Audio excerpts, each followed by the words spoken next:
Olá, amigos! Chegamos em nossa segunda aula.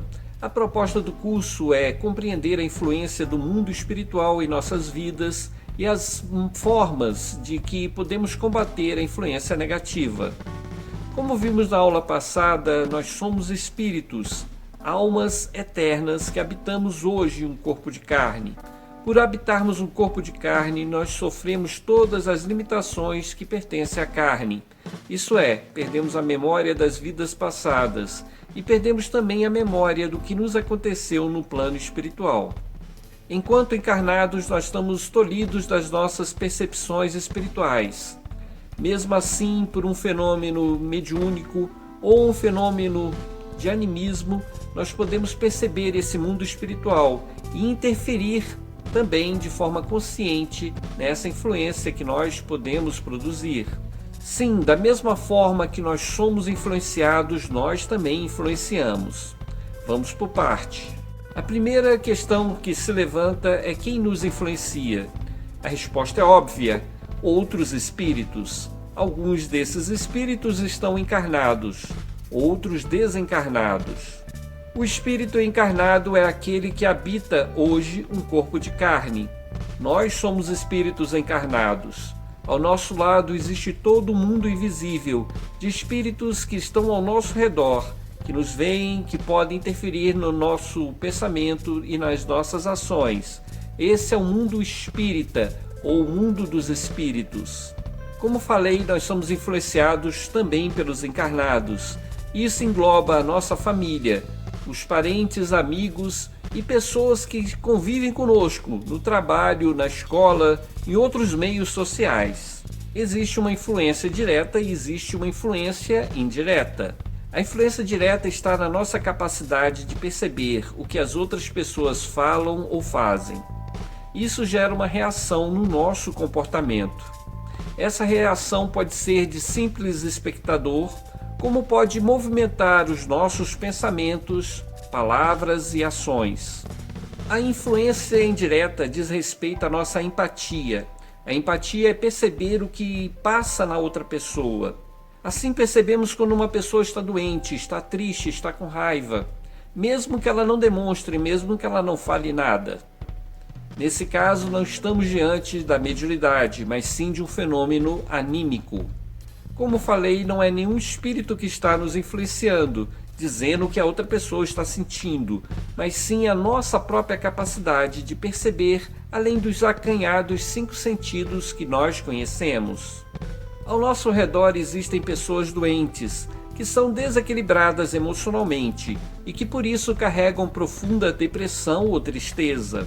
Normalmente essas pessoas também são negativas, falam o que não devem, reclamam e por isso geram ao redor delas uma energia negativa. Como são pessoas desequilibradas, elas também são carentes de energia e por isso se tornam vampiras inconscientes.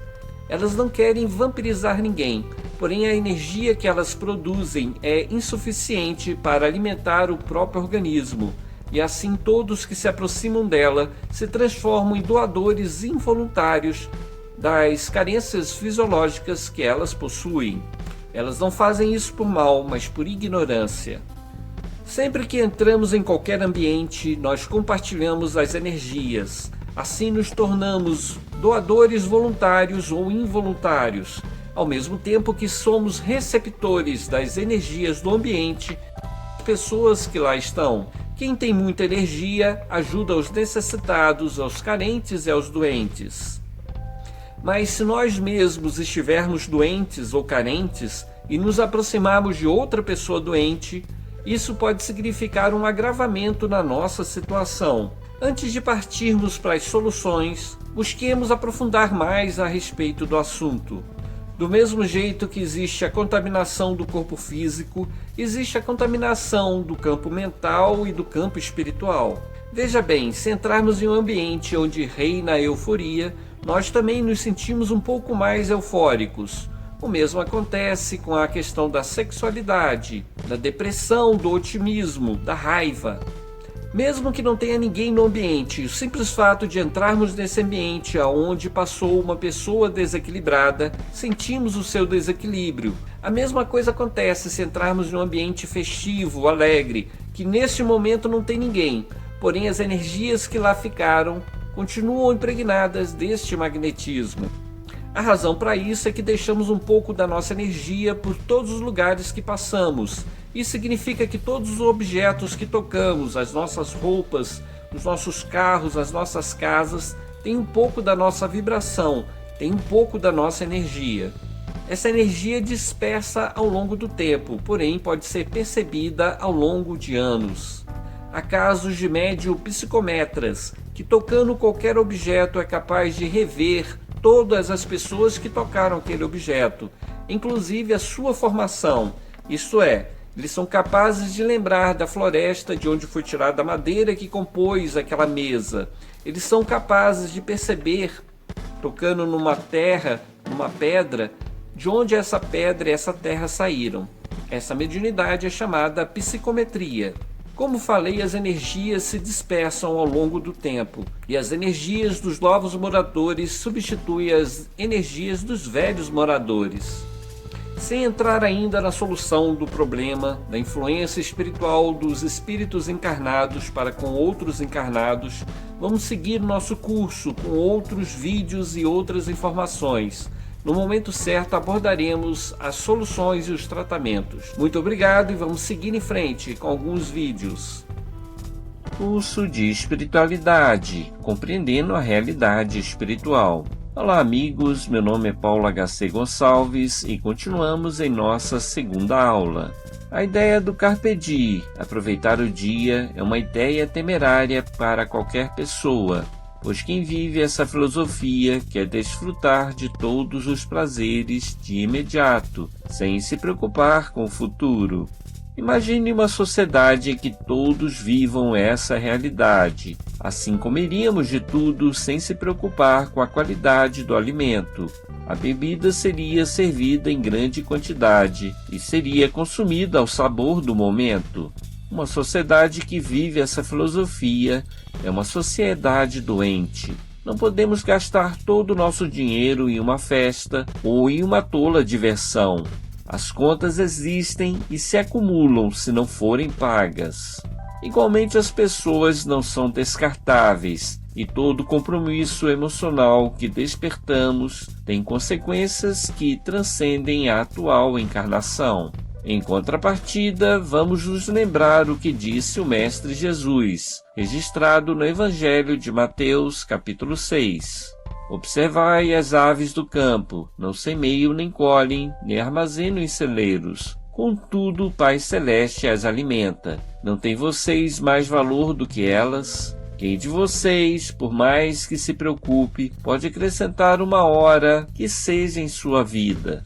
Por que vocês se preocupam com as roupas? Vejam como crescem os lírios do campo. Eles não trabalham nem tecem. Contudo, eu lhes digo que nem Salomão, em todo o seu esplendor, vestiu-se como um deles. Se Deus veste assim a erva do campo, que hoje existe e amanhã é lançada no fogo, não vestirá muito mais a vocês, homens de pequena fé? A despreocupação proposta por Jesus não é do Carpe Diem. Ele não nos fala para abandonar as preocupações, mas sim para que não soframos por antecedência. Cada dia tem seu próprio sofrimento. Não adianta sofrer por algo que não aconteceu. Agora, o que não podemos fazer é criar compromissos futuros com nossas palavras ou atos, pois tudo o que fazemos tem consequência. Assim, encontramos pessoas que não se casam ou que não têm filhos, porque no passado não respeitaram a família.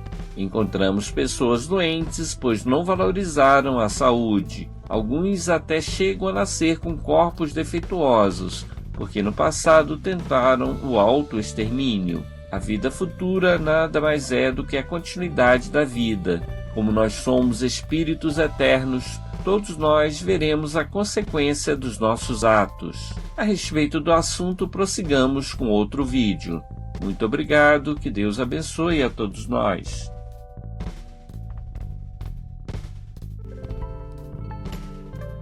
Abençoada é a folga do trabalhador honesto, porém não existe descanso para o preguiçoso.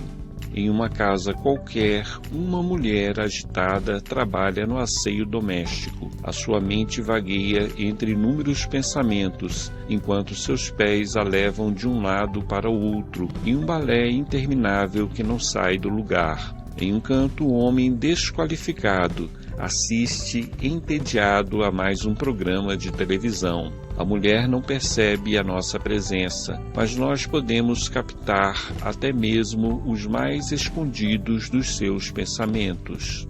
Imprestável, tu que perdes a vida a ver outras vidas passar, não percebes que a inércia que atrofia os teus movimentos é a mesma que irá te matar. Ela fala para si mesma enquanto passa rente ao corpo inerte do marido. Olho e nada vejo do brilho do teu olhar. Estás acordado ou permanece a descansar. Ó vida desvalida de quem se esquece de sonhar. A mulher continua em seu vai e vem. Agora é a vez do marido. Busquemos os sentimentos que animam esta alma. Estranho. Esta mente vazia se agarra à imagem do velho aparelho de televisão, como um ébrio sedento que busca saciar a sede. Este senhor não tem nada para nos oferecer. A mulher varre a casa, como que fugindo de si mesma, ao mesmo tempo em que pensa a respeito da própria existência. Acordar, trabalhar, dormir, voltar a trabalhar. Isso é vida ou simples sonhar? O que mais vale? Lutas que não levam a nada, ou inércia que é incapaz de agradar. Ela olha para o marido e continua pensando. Acordar, trabalhar, dormir, trabalhar de novo, pra quê? O homem levanta cansado de não fazer nada. Vai até a geladeira, pega uma garrafa e bebe com sofreguidão. Depois volta para o sofá e fica trocando de canais, enquanto sua mente vagueia num mundo de ilusão. A mulher segue para a área de serviço, onde algumas roupas necessitam ser estendidas. Ela pensa enquanto trabalha. Somos fantoches guiados por outros fantoches. Somos escravos na própria casa, senhores de coisa nenhuma. Ó vida sem propósito, ó vida sofrida, destituída de razão. Enquanto a mulher se prepara para passar uma pilha de roupa, uma criança entra em casa trazendo nas costas uma mochila, nas mãos um livro e no rosto um lindo sorriso. O homem inerte no sofá recebe um beijo no rosto. A criança procura pela mãe. A mulher, como se fosse outra pessoa, recebe a filha com a energia de quem sabe o que quer. Em sua mente podemos ouvir claramente mais um pensamento. Não escolhemos a vida que temos, mas temos uma razão para viver. A alegria é nossa escolha, o sofrimento, nada a fazer. Nesta hora, a mulher guarda as amarguras em um armário de sua mente e retira do coração a doçura. Então mãe e filha vão para um quarto dividir aventuras, sonhos e fantasias. A mulher, orgulhosa pela filha que tem, responde tudo o que a criança pergunta. Conta o que sabe e o que viveu. Por horas, mãe e filha trabalham e vivem em um mundo que o homem sentado no sofá é incapaz de compreender, que ele jamais conseguirá entrar, pois sempre está ocupado vendo alguma coisa importante dentro do inerte aparelho de televisão. Morrer é deixar a vida passar e não viver. Vida. Mãe, o que é vida? Vida é movimento, é busca de alimento, é reprodução e crescimento. Pai, o que é vida? Não sei, meu filho. Só sei que eu não quero morrer. Quando eu falo aí da intuição, eu falo justamente nessa influência do mundo espiritual na nossa vida. A mediunidade é a capacidade de perceber o mundo espiritual. Como eu falei várias vezes aqui, nós somos cercados por um monte de espírito. E esses espíritos, muitas vezes, eles querem interferir na nossa vida e nos interferem literalmente. Por exemplo, uma pessoa que é alcoólatra. O espírito que é alcoólatra, o espírito ele não tem corpo para beber, mas ele precisa de um médium, de um instrumento. E o que ele faz? Ele se aproxima de uma pessoa mais sensível. Como que acopla dessa pessoa mais sensível e influencia ela para beber, para fumar, para usar droga.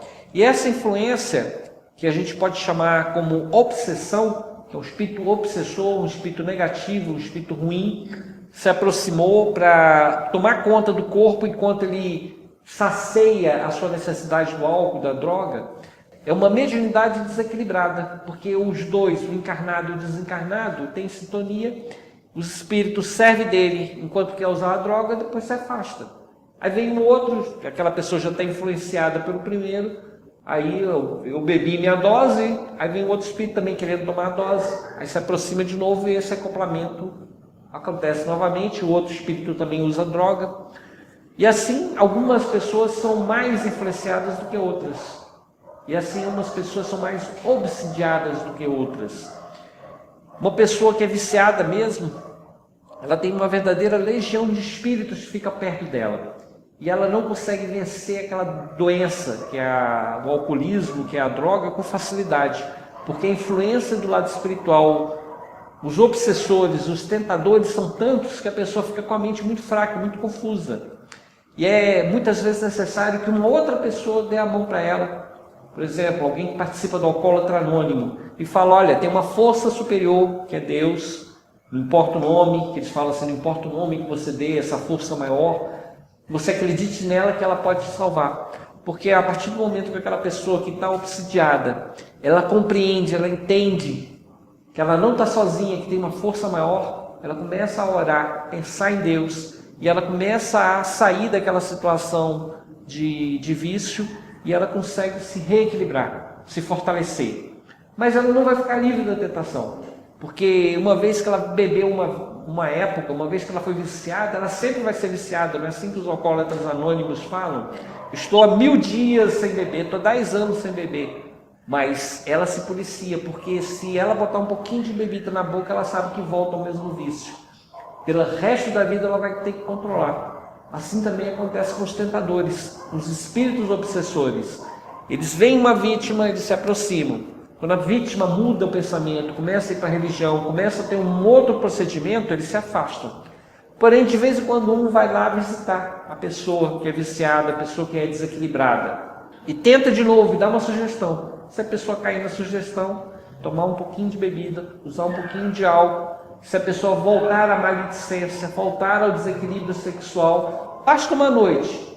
Aí perde mais uns 5 anos, 10 anos naquele processo de sofrimento, de dor, tentando se livrar do sofrimento, da dor, dizendo que é muito fraco, porque são os obsessores falando, são os espíritos negativos falando.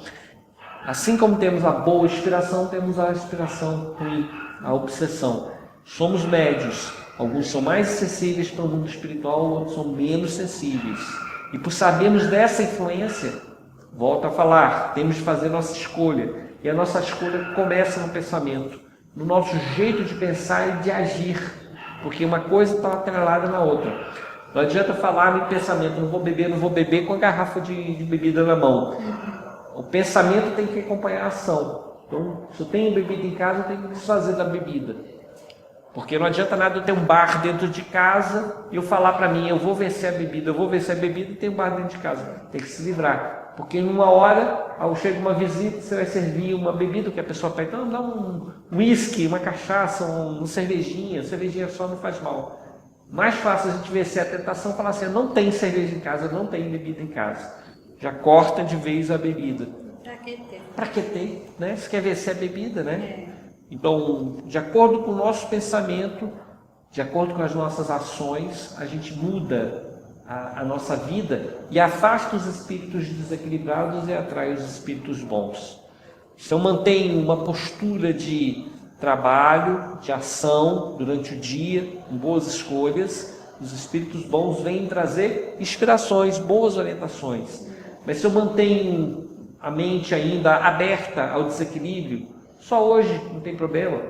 Falo isso, por exemplo, da dieta. A mulher é danada para fazer dieta. Eu nunca vi mulher começar a dieta. Segunda-feira é dia de dieta. Vou começar a dieta da lua. Vou começar a dieta da sopa, na segunda-feira. Aí começa e daqui a pouco falha de novo. Então, a pessoa tem que ter essa força de vontade de começar alguma coisa e continuar, né? Aquele projeto, aquela situação. Eu me perdi, eu distraí com a dieta e acabei me perdendo o que eu ia falar. Mas não tem problema não, tá? Então nós temos sim a influência do mundo espiritual. Os espíritos nos influenciam. Tem gente que é mais sensível a esses espíritos.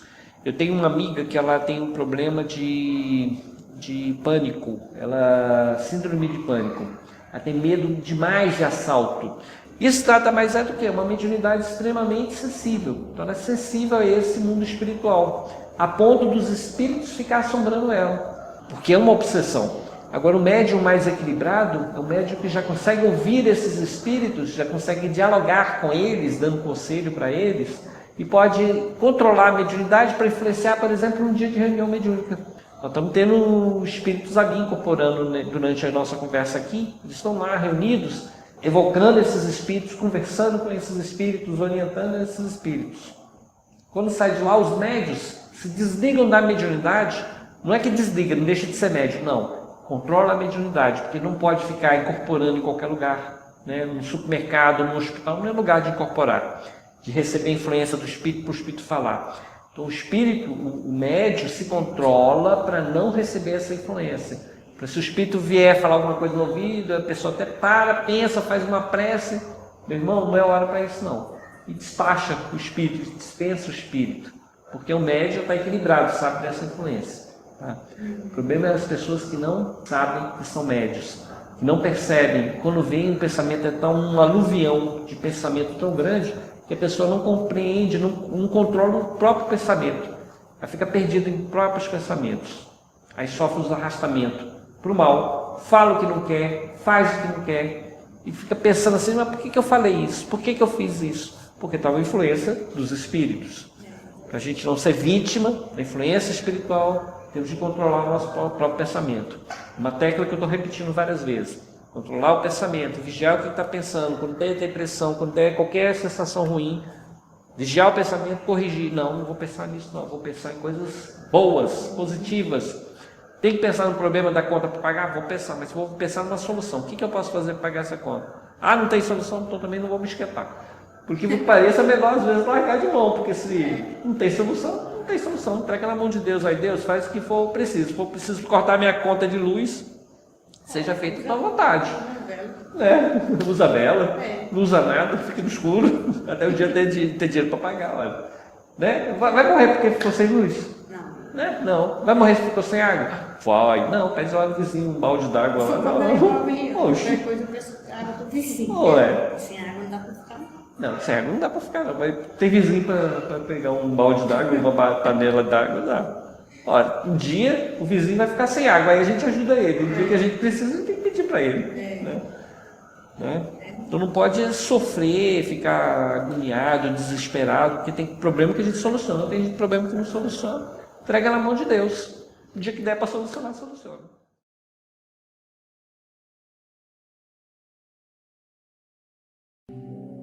Ouviremos agora a história Conselho Espiritual, de Paulo H.C. Gonçalves. Em um barraco paupérrimo, vemos jovem senhora que prepara comida para o restante da família. Ela está triste, pois tem um filho na cadeia. Deus, onde foi que errei? Tratei todos os meus filhos com igualdade de amor. Será que o descuido da mãe põe a perder os filhos?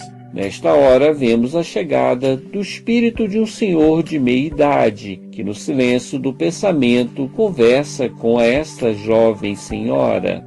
Minha filha, é claro que teus filhos recebem a tua influência, mas cada um é responsável pelas próprias escolhas. Seu filho é livre para escolher, mas é escravo das consequências.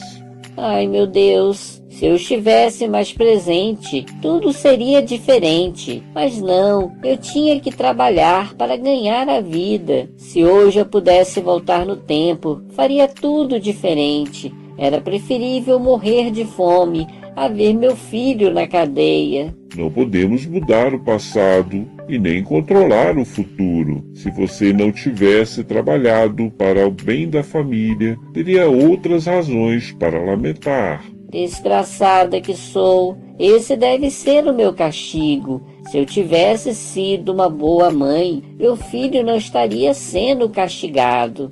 Deus não castiga. A lei de Deus é baseada no amor. O castigo tem origem humana e logo cessará quando reconhecemos que não podemos permanecer no erro. mas que temos o direito a errar. Não devemos alimentar o sentimento de culpa. Você tem crianças sob sua responsabilidade, e apenas uma foi para o mau caminho. Se você fosse omissa, todos estariam perdidos.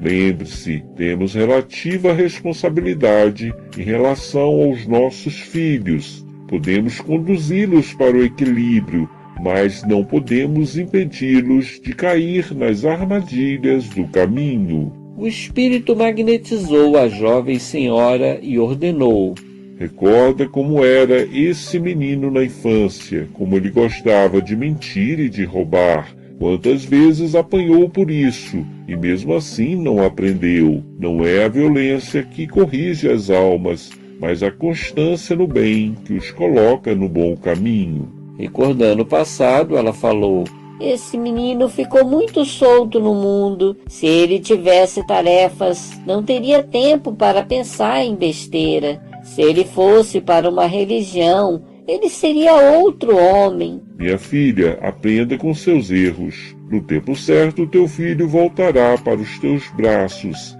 E a partir desse dia, não o deixe desocupado. Aproveite que ele está receptivo e converse com ele. Ajude-o a tomar novo rumo. Esqueça as críticas e as lamentações. O tempo caminha para frente. Cada dia é o dia de um novo começo. O espírito abraçou a jovem senhora e concluiu seu discurso. Somos responsáveis pelas pessoas que amamos, mas não podemos evoluir por elas. Cada um passará pela dor e pelo sofrimento, hauridos das provas da vida. Os pais negligentes serão responsabilizados, assim como os desordeiros que influenciam para o mal. Porém, não existe castigo para aqueles que orientam, mas que não são ouvidos. Alimentar o sentimento de culpa é paralisar recursos que poderiam ser melhor utilizados no refazimento. O espírito ficou longo tempo com a filha enquanto ela preparava o jantar. Depois abençoou as crianças e foi à cadeia visitar o jovem infrator. O amor à família não cessa com a morte do corpo físico. Os espíritos que se amam se buscam no momento da necessidade. Os mais preparados orientam os inseguros, fortalecem através dos pensamentos e das boas energias. Que Deus abençoe a todos nós.